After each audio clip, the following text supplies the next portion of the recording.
all but one of the 39 books of the Hebrew Bible, dating back to the 3rd and 2nd centuries BC.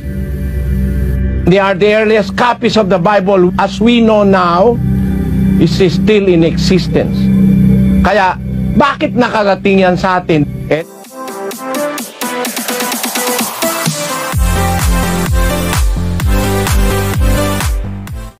Meron pong nag-comment sa atin mga kaibigan dito po sa aking Facebook page na isang miyembro po ng Iglesia ni Cristo.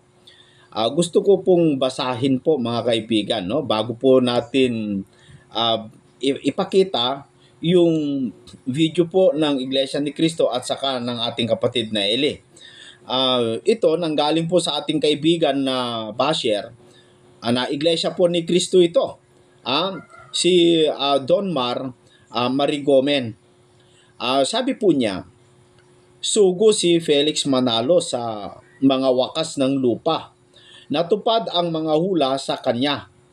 So, itong mga miyembro po ng Iglesia ni Cristo, mga kaibigan at mga kababayan, talagang na-brainwash na po sila, nataniman na sila ng aral po ng Iglesia ni Cristo na talagang si Felix Manalo ay sugo at natupad yung mga hula sa kanya sa mga huling araw.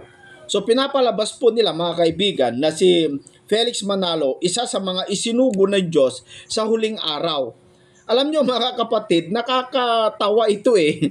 Nakakatawa po ito kasi paano naging sugo si Felix Manalo samantalang ang Diyos po isinugo niya ang Panginoong Hesukristo para iligtas ang sanglibutan, mga kapatid. And then, si Kristo naman, noong siya'y pumalangit na, isinugo niya ang mga alagad para ipaganap yung pangangaral sa buong daigdig. Sa makatuwid, ang isinugo po ng Panginoong Hesukristo ay ang mga alagad. Ang mga alagad. Sila yung gaganap, sila yung mangangaral sa buong daigdig. Kasi, mga kaibigan, sabi po dito sa libro po, no? Libro po ng Mateo, Kapitulo 28, sa versikulo 19, ganito po ang sinasabi po ng ating Panginoong Hesukristo. Kung ating titignan ito, mga kaibigan, sa alagad po ito sinabi eh. Sabi dito, dahil dito, sabi ni Kristo, nung pumalangit na, magsiyaon nga kayo at gawin ninyong mga alagad ang lahat ng bansa, mga bansa, na sila iyong bautismuhan sa pangalan ng Ama at ng Anak at ng Espiritu Santo. Sino pinapagawa dito? Mga alagad. Na ituro ninyo sa kanila na kanilang ganapin ang lahat ng mga bagay na iniutos ko sa inyo. At narito ako'y sumasa inyo palagi hanggang sa katapusan ng sanglibutan. So yung pangangaral ng mga apostol, hindi lamang po sa Jerusalem, sa lahat ng bansa, sila na yung pinakahuling sugo ng ating Panginoong Hesukristo. Paano yan? Namatay na sila. Paano sila makakarating dito? Kaya nga, isinugo si Felix Manalo para mangaral sa Pilipinas. Ganun ba, mga kaibigan? Nasa Biblia na yung mga aral ng mga apostol na natanggap nila kay Kristo Nasa Biblia na po bakit kailangan pa Felix Manalo, mga kaibigan? Para magpaliwanag? Okay, may punto naman kayo doon. Para may magpaliwanag doon po sa Biblia, mga kababayan. Nga lang, kung nakikita mo naman na yung kanilang itinuturo ay hindi po sang-ayon sa banal na kasulatan, paano mo sasabihin siya ay sugo? Mga kaibigan, ang Biblia po, makikita mo naman kung yung aral ay nasa Biblia, okay, tama yun. Wala akong kinikilingang relihiyon dito, mga kababayan. Kapag yung napakinggan ko ay nasa Biblia, tama, yun ang tama kasi nasa Biblia. Kasi yung ginagawa po ninyo mga kababayan ay ano po yun Hindi po tama yan. Pero bago po tayo magpatuloy mga kaibigan at mga kapatid, maganda muna, pakinggan muna natin itong paliwanag po ng mga taga-iglesia ni Cristo at kung paano po ito sagutin ng ating kapatid na Eli. Narito po mga kababayan, yung kanilang katwiran na si Cristo po ay hindi Diyos sapagkat iisa lang ang Diyos at iisa lang ang tagapagligtas. O iisa din lang ang tagapaglikha o tagapaglalang. O narito po mga kababayan. Para sa kanila, kasama ng Diyos sa simula ang ating Panginoon Kristo. At lahat daw po ng bagay nilikha sa pamamagitan ng ating Panginoon Kristo. At ang pinagbatayan nila, yung nasa Juan 1:3. Mabuti basahin ko muna yung King James Version. Ang sabi po rito, all things were made by Him. And without Him was not anything made that was made. Yan ang sinasabi. Ang Panginoon Kristo kasama ng Diyos, di kasama ng isa pang Diyos. Lumilitaw, kapatid na Michael, na may kasama yung isang tunay na Diyos. Eh din, dalawa, di na pwede magsama yung iisa. Di ba? At saka, doon sa binanggit na ang Panginoong Kristo ay ginawa niya ang buong sanglibutan, kukontra yun sa pahayag ng Biblia. Sapagkat, basahin natin muna, kapatid na Michael, itong Bibliang ito, salin po ng Iglesia Katolik at mga Protestante. Isaiah 44:24. Akong si Yahweh na iyong tagapagligtas, ang lumikha sa iyo. Ako ang lumikha ng lahat ng bagay. Ako lamang mag-isa ang nagladlad nitong kalangitan at nag-iisa ring lumikha ng sanglibutan. Teka muna kapatid Ramil, basahin na natin sa Biblia, sino yung Yahweh na tinutukoy na siya lamang mag-isa ang lumikha ng sanglibutan? Isaiah 63:16, ang binasa ko kanina, Isaiah 44:24, 63:16 ngayon ang aking babasahin. Kung walang nagawa sa amin si Jacob at nunong Abraham, ikaw lamang, Yahweh, ang aming pag-asa, amang aasahan. Tanging ikaw lamang yaong nagliligtas nitong aming buhay.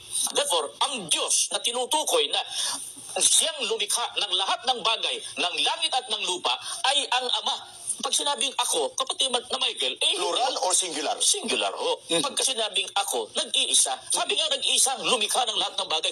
Hindi ho dalawa. Kasi kung dalawa, dapat sinabi nilang kami.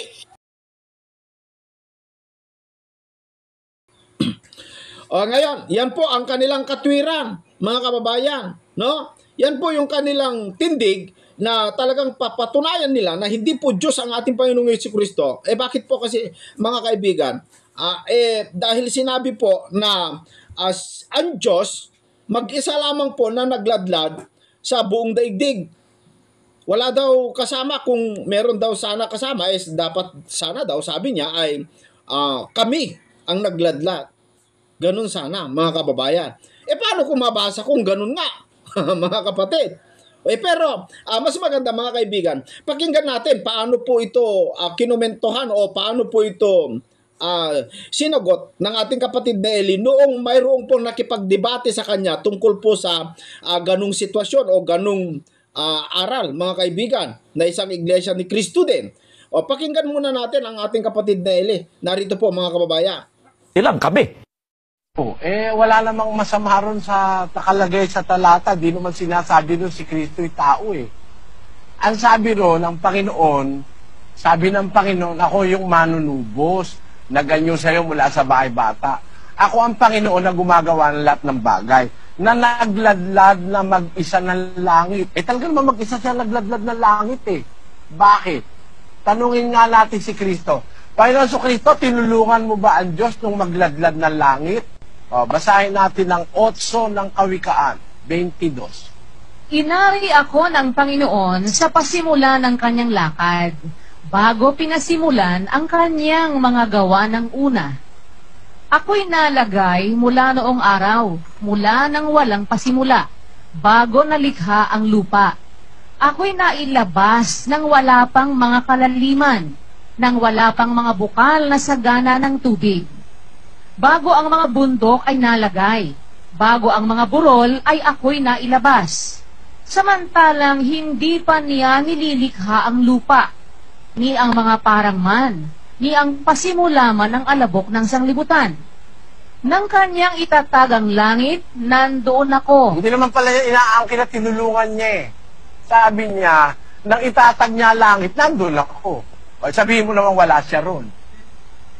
Pwede mo bang alisin siya ron? Ano siya eh? Nang itatag niya ang langit, mag-isa yung nagtatatag na Diyos. na makapangyarihan sa lahat. Pero nandun siya. Eh di hindi siya tao. Yun ang sabi nung karunungan eh. Ang nagsasalita kasi dyan, yung karunungan ng Diyos. Eh sino ba yung karunungan ng Diyos? Na nung itatag niya ang langit, nandoon siya. Basahin natin yung 1.24 ng unang Korinto. Ngunit sa kanila na mga tinawag, maging mga Hudyo at mga Griego, si Kristo ang kapangyarihan ng Diyos at ang karunungan ng Diyos. Si Kristo pala yung karunungan ng Diyos. Yung karunungan ng Diyos na kasama ng Diyos nung iginagawa niya ang lahat ng bagay. Mag-isa siyang nagtatatag ng langit, pero nandun yung karunungan. Ano? Basahin natin ang sabi ni San Pablo. 2:6, kapatid na Daniel, ng unang Korinto hanggang 8. Gayunman ay nangagsasalita kami ng karunungan sa mga may gulang, bagaman hindi ng karunungan ng sanglibutang ito o ng mga may kapangyarihan sa sanglibutang ito, na ang mga ito'y nangauuwi sa wala.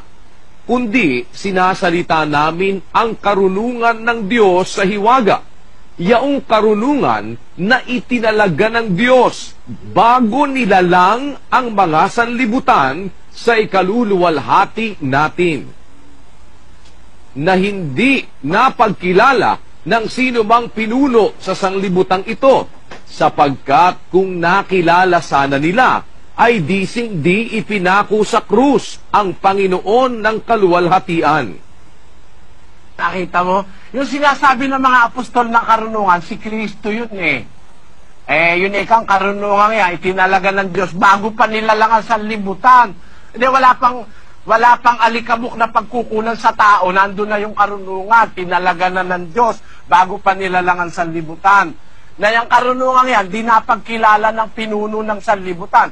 Kasi kung nakilala nila, sana di ipinako sa cross yung Panginoon ng kaluwalhati. Ay di yung pala yung pinako sa cross, si Kristo yon. Kaya ang sabi niya sa 1.24, si Kristo ang kapangyarihan ng Diyos at ang karunungan ng Diyos. Hindi napagkilala ng pinuno ng sanlibutan, kaya nila ipinako. Si Kristo yon. Ngayon, ang Kristo ang nandoon kasama ng Diyos. Naglalatag ang Diyos ng langit na mag-isa, pero ando ng anak. Wala naman ako sinabing tinulungan ng anak eh. Makapangyarihan nga ang Diyos eh. Ngayon, nung mga tiyempo na hindi pa siya ipinanganganak ng Diyos, ano ba ang kalagayan ng anak? Basahin natin sa 1:18 ng Juan. Walang taong nakakita kailanman sa Diyos. Ang bugtong na anak na nasa sinapupunan ng Ama, siya ang nagpakilala sa Kanya. Ayun, nasa sinapupunan na pala siya. Noong umpisa pala, nasa sinapupunan siya ng Ama. Kung ang Ama'y tunay na Diyos, iba naman hindi tao ba naman yun, nasa sinapupunan ng Ama. Ang Kristo nanggaling mismo sa sinapupunan ng Ama. Hindi galing sa lupa, kapatid. Maghulos dili ka. Yung katawan niyang tao, yun ang nanggaling sa lupa. Pero siya, yung anak na bugtong, hindi galing sa lupa yon. 10:5 ng Hebreo. Kaya't pagpasok niya sa sanglibutan ay sinasabi, hain at handog ay hindi mo ibig. Ngunit isang katawan ang sa akin ay inihanda mo. Nakita mo, kapatid? Pumasok siya sa sanlibutan. Hindi siya galing dito sa sanlibutan. Pero ba naman yung papasok dito na nag-umpisa. Hindi siya rito nag-umpisa. Pagpasok niya sa sanlibutan, ipinaganda siya ng isang katawan. Yun na nga yung nagutom, nauhaw, tinuli. Yun nga yung tinutuya ng mga ministro mo eh. Meron ba ikang Diyos na tinutuli? Meron ba ikang Diyos na nauuhaw? Kung di ka ba namang gago, pastor ka ni Manalo. Kung di ba naman malaking kagaguhan yun. Naghanda nga ang Diyos ng katawan dito sa lupa.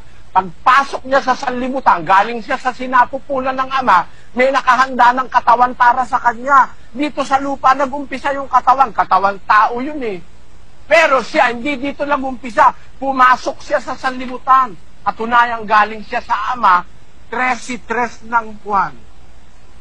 Si Jesus, sa pagkatalastas na ibinigay na ng Ama ang lahat ng mga bagay sa kanyang kamay, at siya'y nanggaling sa Diyos, at sa Diyos din paroroon. Ayon, ang galing siya sa Diyos din paroroon. Kung yung Ama na pinanggalingan tunay na Diyos, tao ba naman yung nanggaling? Napakalaking katangahan naman nun. Nanggaling sa sinapupunan ng Ama. Parang ganito yun no, mga kapatid. Si Eva, kinuha sa tadyang ni Adan. Kaya kung si Adan tao, si Eva, tao rin. Galing sa tadyang ni Adan Yung anak, galing sa sinapupunan ng Ama. Ang tawag sa Biblia sa kanya, karunungan ng Diyos.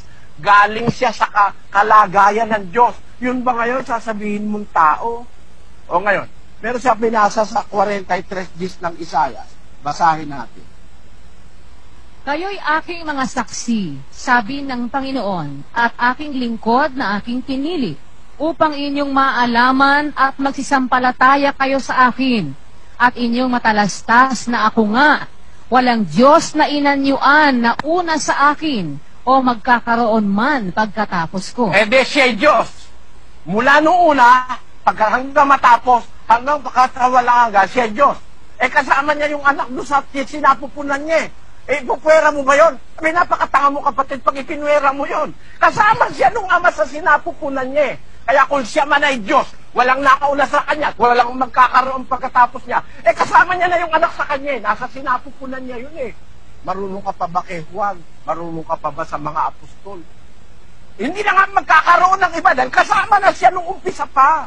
Hindi na magkakaroon ng iba. Ng Diyos sa simula ang ating Panginoon.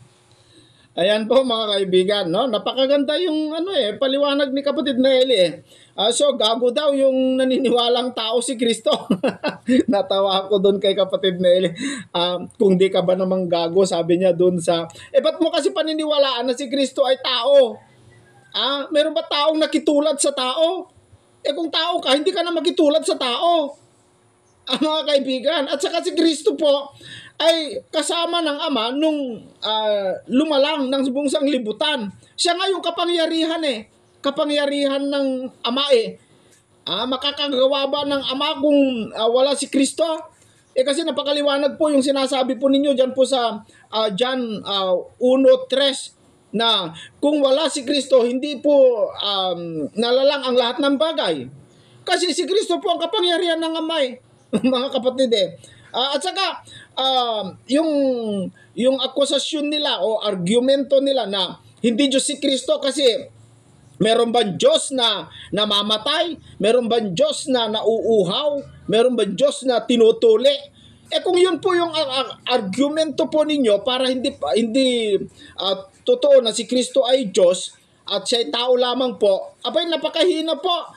Kasi si Kristo, kung bakit siya namamatay, bakit siya nauuhaw, bakit siya nagugutom, bakit siya tinutuli, nakitulad nga mga kaibigan ayon po dito sa Biblia, dito po sa Filipos Kapitulo 2, sa versikulo 6, maliwanag na siya bagamat nasaan yung Diyos.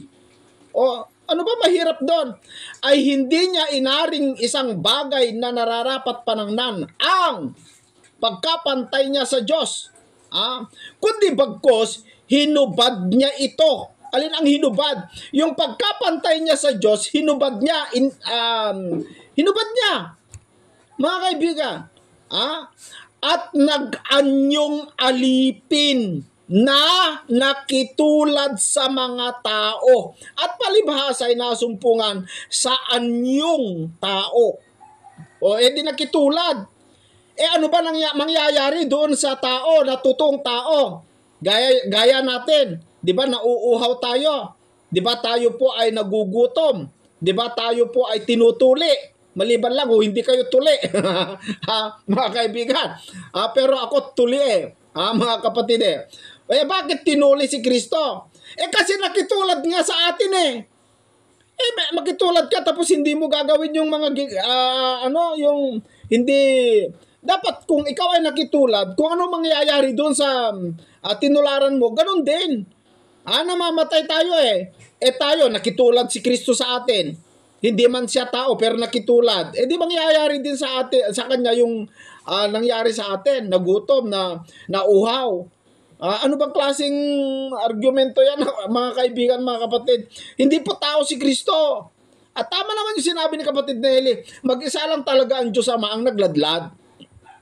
Pero hindi natin mapapasinungalingan, andun ang anak, Siya nga yung karunungan, siya yung kapangyarihan ng Diyos. Ano ba ibig sabihin ng kapangyarihan? Kasi ganito po mga kaibigan. Sino ba ang nagpapalakas sa iyo? Bakit ka nagtatrabaho? Na kahit meron kang sakit, meron kang lagnat, na para bagang hindi mo na kaya magtrabaho dahil pagod ka na. Pero dahil meron kang anak na nagpapatibay sa iyo, na nagpapalakas sa iyo, na dahilan para ikaw po ay magtrabaho, ginagawa mo pa rin dahil mayroon kang anak na nagpapalakas sa iyo. Ang Diyos po kasi, si Kristo ang kanyang kalakasan. Siya yung kanyang kapangyarihan. Maliwanag 1 Corinthians chapter 1 verse 24. Basahin na lamang po ninyo mga kaibigan, mga kababayan. Si Kristo ang karunungan at ang kapangyarihan ng Diyos. Matututulan niyo po ba yan mga kapatid?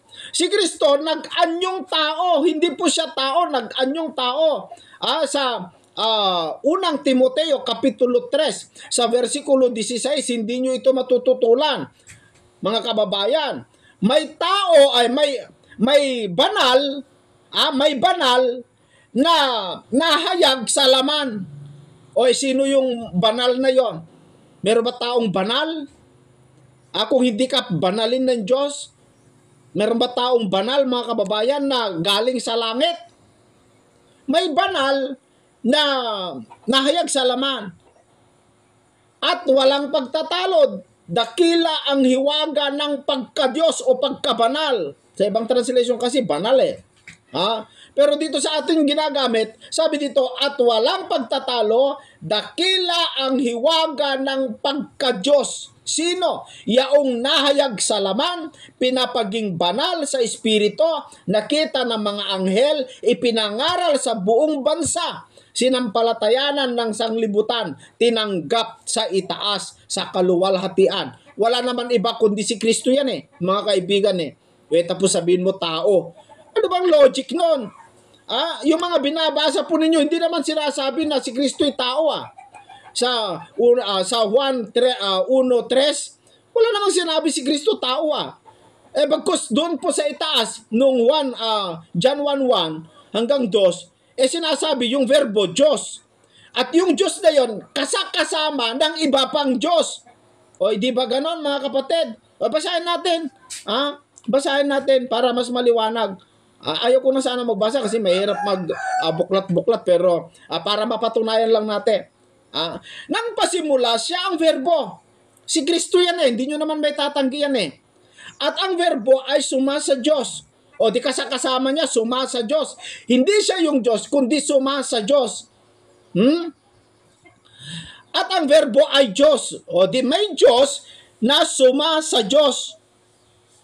Maliwanag naman ito rin ang pasimula suma sa Diyos. Ang lahat ng mga bagay ay ginawa sa pamamagitan niya kay Kristo. At alinman sa lahat ng ginawa ay hindi ginawa kung wala siya. Kasi siya yung kapangyarihan at kalakasan ng Diyos, mga kaibigan at mga kababayan. Maliwanag po yan. Kaya itong argumento po ninyo malayo mga kapatid na Iglesia ni Cristo. Naku po mga kababayan, natupad yung hula kay Ka Felix Manalo. Ano ba naman yung hula na natupad kay Ka Felix Manalo? Ano yung hula na natupad kay Ka Felix Manalo? Yung pagiging bulaan? Mga Iglesia ni Cristo? Kasi ang natupad daw kay Ka Felix Manalo ay yung Revelation chapter 7 verse 3 na kung saan siya daw yung anghel na umaakyat sa sikatan ng araw. Napakalayo naman po itong argumento na ito na si Felix Manalo, siya yung nasa Revelation chapter 7. Siya yung nasa Revelation chapter 7. Malayo yun. Hindi ko na muna na paliwanag ko na yan. Napakaraming beses na po mga kababayan. Andyan po sa mga upload ko yung mga paliwanag ko tungkol po dyan sa Revelation 7 na yan. No? Ngayon, hindi po mapapatunayan na siya po ay tao dito sa sinasabi po ninyong mga talata. At kung meron kayong mababasang tao ako'y taong nagsasaysay ng katotohanan. At yung sinabi ni Pablo na favorite paborito po ito ng mga iglesia ni Cristo, yung sinasabi ni Pablo na may isang Diyos at may isang tagapamagitan sa Diyos at sa tao, ang taong si Kristo Jesus. Ayan, favorite nila yan memorize nila yan, mga kababayan itong mga iglesia ni Cristo yung si Kristo daw ay isang tagapamagitan sa Diyos at sa tao. Hindi naman labang alamin bakit siya naging tao at bakit siya naging tagapamagitan. Bakit kailangan ng Diyos mag-utos mula sa langit, bababa para maging tao, para maging tagapamagitan. Ibig lang sabihin, dito sa lupa walang matuwid na pwedeng maging tagapamagitan, mga kaibigan, mga kababayan. Meron ba? Meron bang pwedeng tao na maging tagapamagitan sa Diyos at sa tao? Wala nga nakita ang Diyos Kaya nga, inutusan niya ang kanyang anak, bumaba ka ron. Inutusan niya, bumaba. Para gawin yung kalooban ng kanyang ama na nagsugo sa kanya. John chapter 6 verse 38. Mababasa po ninyo yan. Bumaba ako mula sa langit. Sabi ni Kristo. Hindi upang gawin ko ang aking sariling kalooban, kundi ang kalooban yaong nagsugo sa akin. Sa makatuwid, meron pong kalooban yung nagsugo sa kanya. Ano ba kalooban yung nagsugo sa kanya? Unang Timoteo kapitulo 2 sa versikulo 4, ibig ng Diyos ang lahat ng mga tao ay mga ligtas at makaalam ng buong katotohanan. Tapos sa 5, may isang Diyos at may isang tagapamagitan sa Diyos at sa mga tao, ang taong si Kristo Jesus. Ayan, yung nakalagay. Isipin mo, bakit siya naging tao? Para maging tagapamagitan sa Diyos at sa tao. O saan siya nanggaling? Sa itaas, sa langit. Paliwanag naman sa langit. Sabi nga ng kapatid na Eli, binasa niya doon po sa Hebreo chapter 10 verse 5. Pagpasok niya sa sanglibutan, isang katawan nakahanda na. Yun po yung tao, yung nakahandang katawan, yun yung tao. Pero yung pumasok doon, hindi po yung tao, mga kaibigan, mga kababayan. Paano naging tao yun? Galing sa langit po yun tapos sabihin mo tao. Naku, ano ba naman itong argumento po ninyo na napakalayot, napakadilim.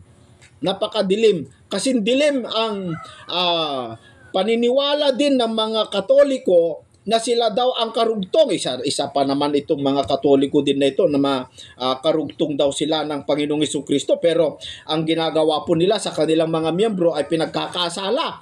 Alam niyo po ba, mga kapatid, na ang mga Katoliko ay pinagkakasala nila ang kanilang mga miyembro. Maagang-maaga, mga kaibigan, pagbangon mo pa lang, maagang-maaga, pinagkakasala ka na ng mga iglesia ni Cristo, buboy. Ng mga iglesia Katolika pala, mga kaibigan. Buboy. Miguelito. Sino pa yung mga, Janto. Kayo, mga taga-punto-por-punto. Yung mga miyembro po ninyo, itong mga pari po ninyo, paggising pa lang ng miyembro po, ang itinatanim po sa kanilang utak, umagang-umaga, pagkakasalain yung mga miyembro po nila. Bakit po, mga kaibigan? Kasi ganito po pakinggan po ninyo. Dito po sa Katikismo, page 82, tinagalog ng Padre Predicador, si Father Luis de Mosquito.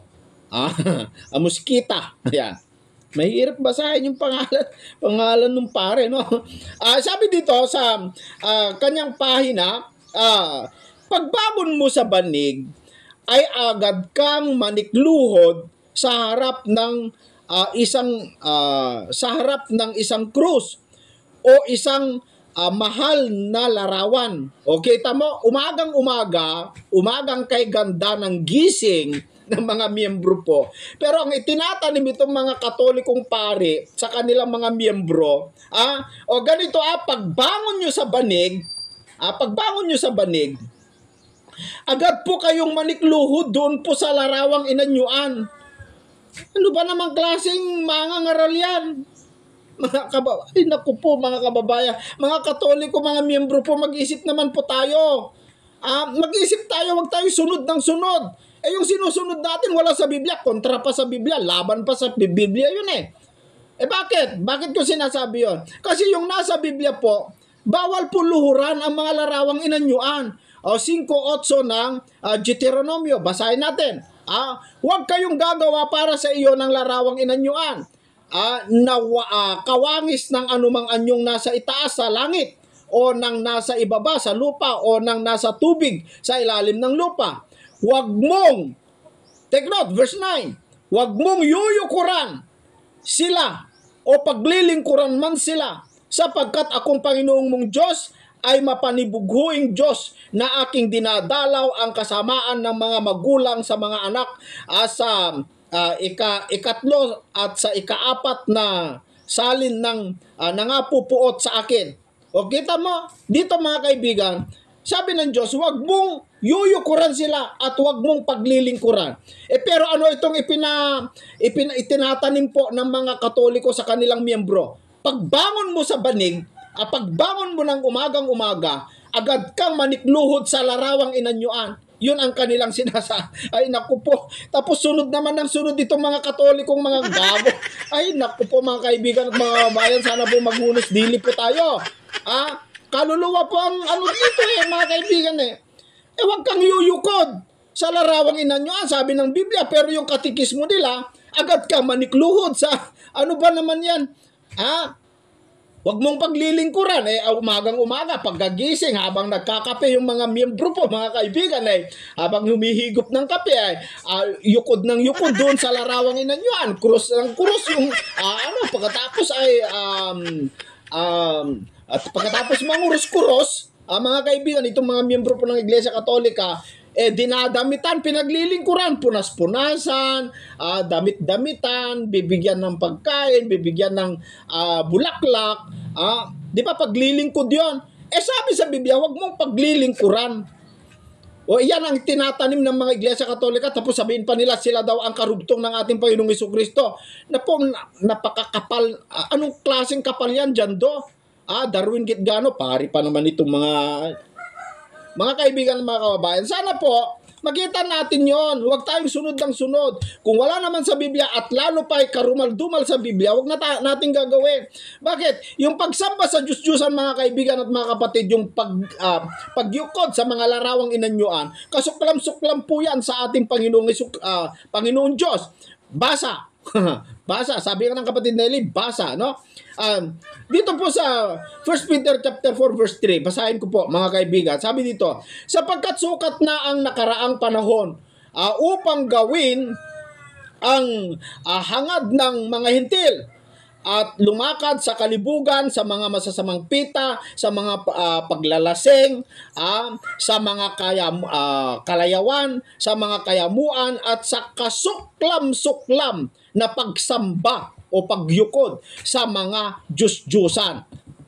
Alam nyo mga kaibigan, mga kapatid, mga kababayan, hindi ito paninira. Ito ay pagsasabi ng tapat. Pagsasabi po ito ng tapat. Sabi nila sila daw yung nag-compile ng Biblia.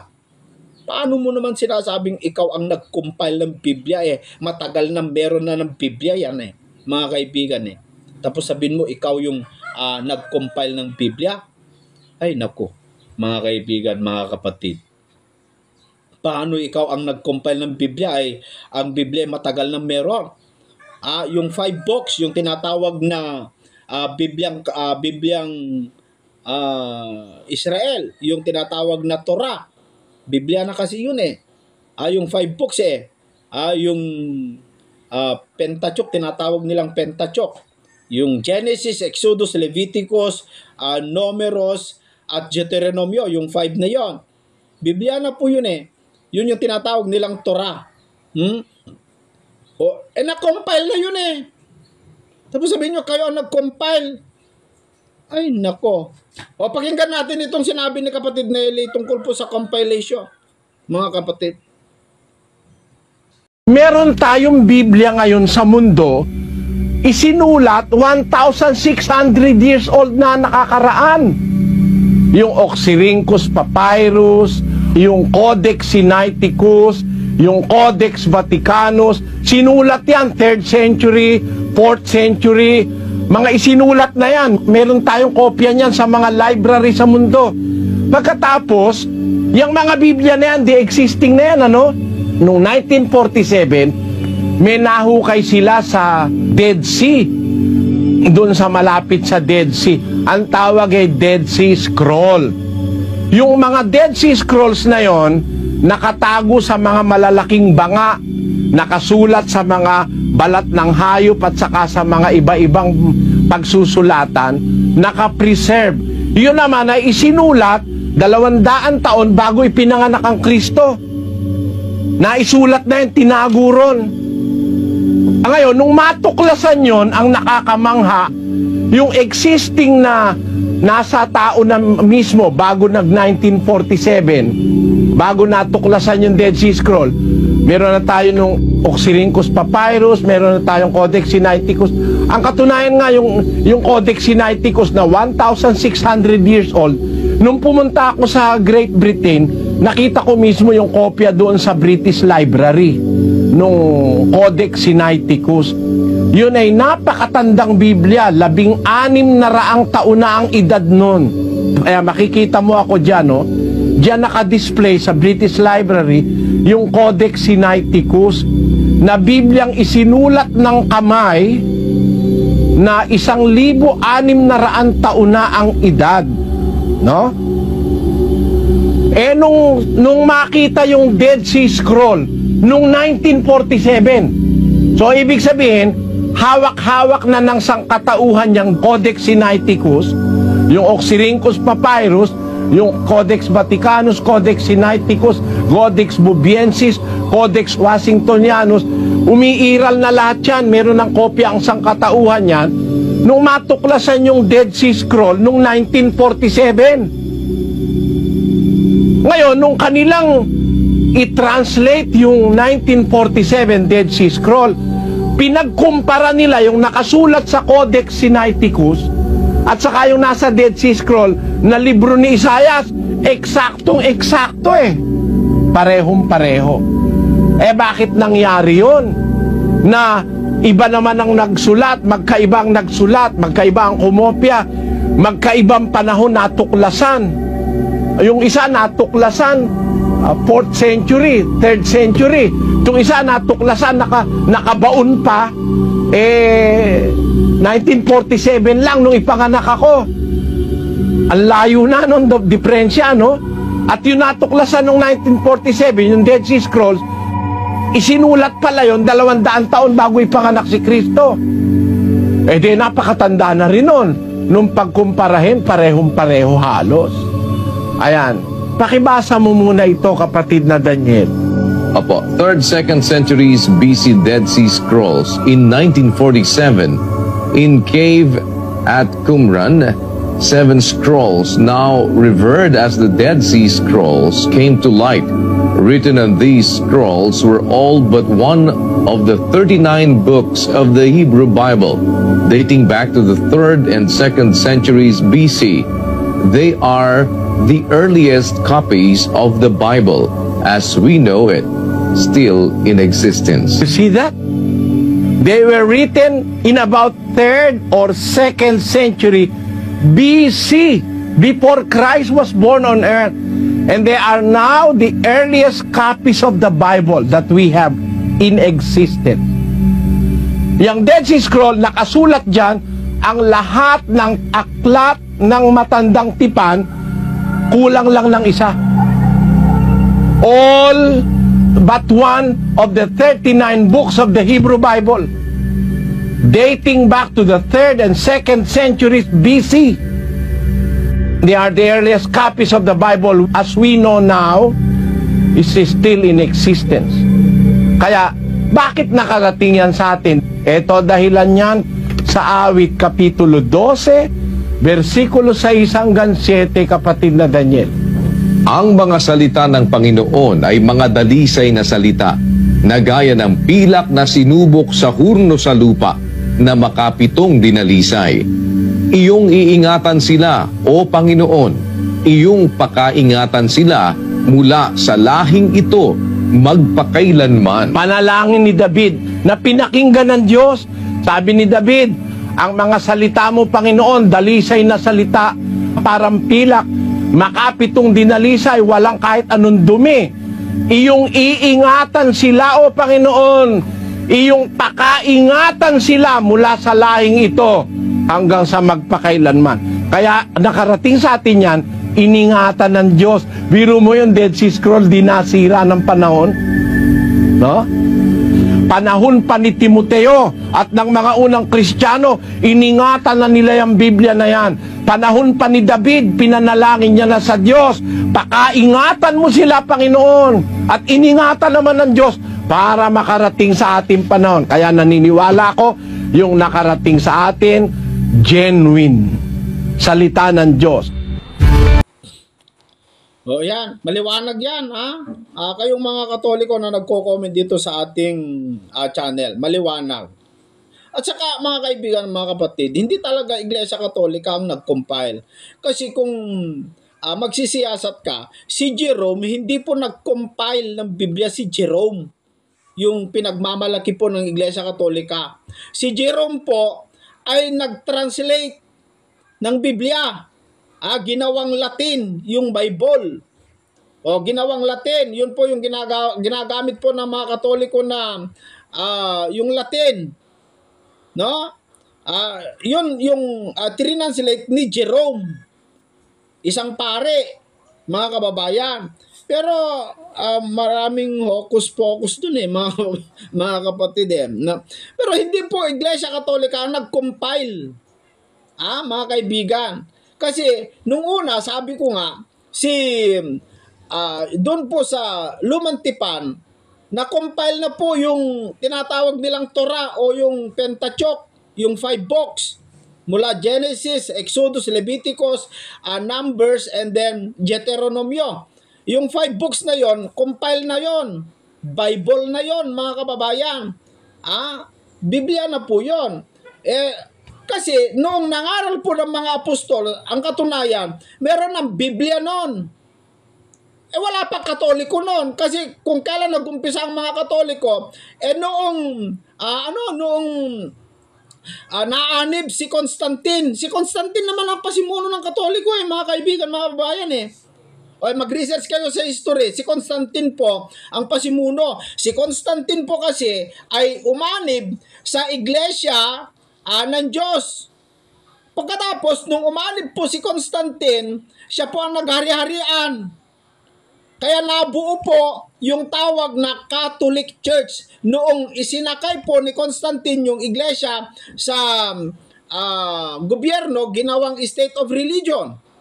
Mga kaibigan, yung iglesia. Pero yung totoong iglesia, hindi po niya talaga sinunod. Kumbaga, kinuha lang ni Constantine yung pangalang iglesia na kianib lang, pero hindi talaga sumunod sa mga aral ng iglesia. Kaya nahiwalay din ito, mga kababayan. Pero nakuha na niya yung kadugtong o naidugtong na siya sa iglesia, pero kalaunan nahiwalay din kasi hindi sumunod. Magbasa po kayo ng history, malalaman niyo po niyan. Kasi yung aral po ni Constantine, bagamat hindi pa masyado garapal, mga kababayan, mga kapatid, pero pagkatapos na namatay si Constantine, sobrang gumarapal na ang doktrina ng Katoliko. Ipinasok na nila doon sa iglesia yung mga aral ng mga demonyo.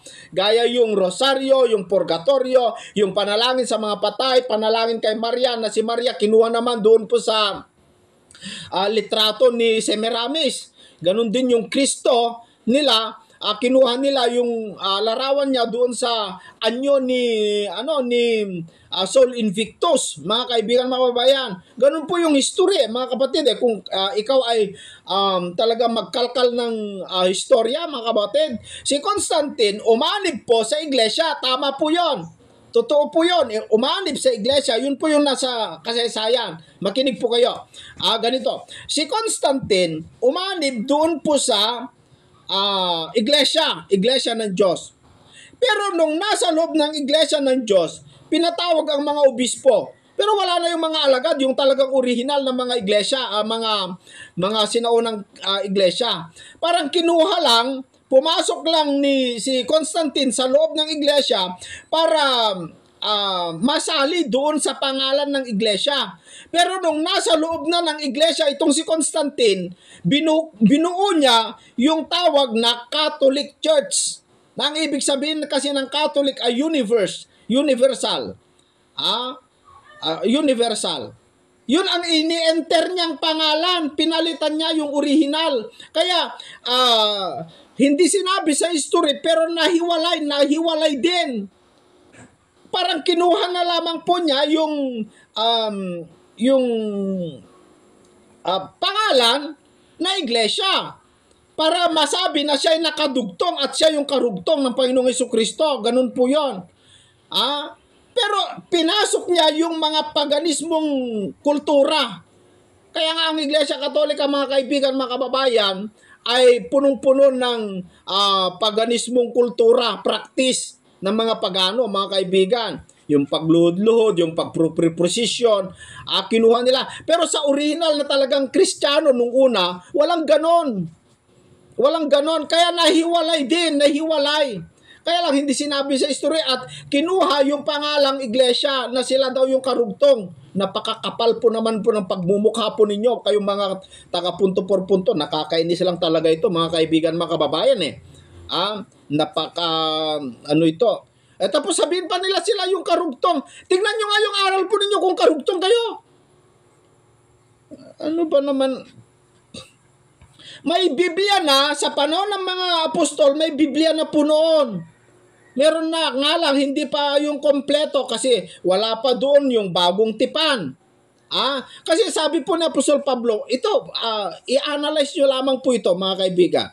Nung nangangaral po si Apostol Pablo, meron po silang ipinapangaral na mga kasulatan. At tiyak na tiyak, hindi po yun yung mga, mga kapatid.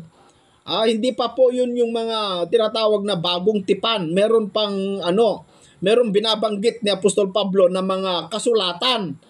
Kasi sabi niya dito, ang lahat ng mga kasulatan na kinasihan ng Diyos ay mapapakinabangan din naman na pagtuturo, sa pagsansala, sa pagsaway, sa ikatututo na nasa katwiran upang ang tao ng Diyos ay maging sakdal at tinuruang lubos sa lahat ng mga gawang mabuti. So yung mga kasulatan, alin yung kasulatan na yon? Yung mga sinulat ng mga propeta, yun po, yung mga sinulat ng mga propeta, yun po.